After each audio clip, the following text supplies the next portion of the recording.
Ante las crisis y las pandemias de ayer, de hoy y de siempre, el mejor servicio al hermano es la evangelización. Segunda de 10 cápsulas. La primera parte, contemplamos. En el número 1, nuestro obispo habla acerca de las resonancias de la asamblea por decanatos.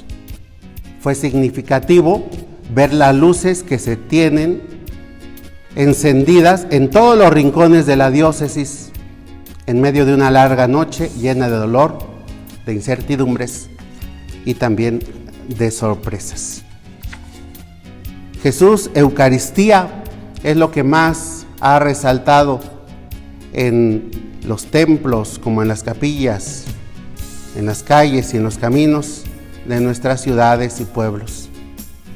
Es impresionante, agrega, lo que está ocurriendo en el mundo causado por el cambio de época y acelerado por COVID-19. Considero que a este cambio cultural se asocian ideas, signos y sentimientos en los que Dios nos está llamando a discernir e interpretar nuevos significados. Por ejemplo, ¿qué otro significado hay más allá del cubrebocas, de las manos limpias y de la sana distancia?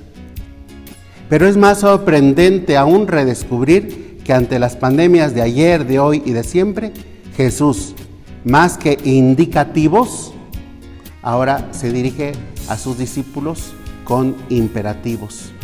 Vayan, evangelicen, vayan a llevar a todos la buena noticia, vayan y curen, denles ustedes de comer, sean misericordiosos. En este sentido, sin pretender hacer un análisis exhaustivo de la situación, sencillamente contemplamos nuestra realidad. Segundo apartado, hay una crisis de la identidad cristiana. Lo que antes parecía firme y estable, ahora lo miramos débil y vulnerable. Dice el documento de Aparecida que las raíces católicas permanentes y que la tradición católica es un cimiento fundamental de la identidad original y de la unidad de América Latina. Sin embargo, se abre paso un nuevo periodo en la historia, caracterizado por un desconcierto generalizado, por las nuevas turbulencias sociales y políticas, por la difusión de una cultura lejana y hostil a la tradición cristiana y por la emergencia de variadas ofertas religiosas. Número 3. Crisis de sentido personal y social.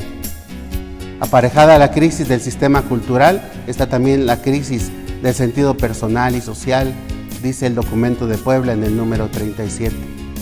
En este nuevo contexto social de la realidad, el ser humano, cada vez más opaca y compleja, también se ha hecho más difícil percibir la unidad de todos los fragmentos dispersos que resultan de la información que recolectamos.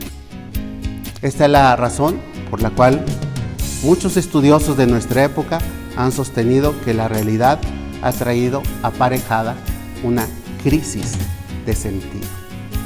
Este sinsentido que se vive y que sobre todo afecta a las nuevas generaciones.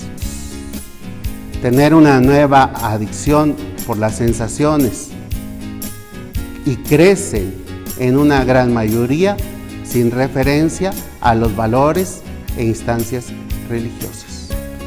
Este sinsentido social se manifiesta sobre todo en una globalización sin solidaridad que afecta negativamente a los sectores más pobres. Al final, los excluidos no son solamente explotados, sino que son sobrantes y desechables. En el cuarto momento, hay gritos que surgen de las crisis y las pandemias. Teniendo en cuenta la reflexión que se ha hecho sobre este asunto, recogemos 7 clamores. En orden, el grito de las víctimas originadas por la pandemia COVID-19 y sus variantes. Auxilio, no podemos respirar. Segundo clamor, el grito de las víctimas de la inseguridad, la corrupción y la violencia. Auxilio, tenemos mucho miedo. 3. El grito de los pobres. Auxilio, tenemos hambre. 4. El grito de las mujeres. Auxilio, no nos maten. El grito de los adolescentes y jóvenes. Auxilio, no nos juzguen. 6.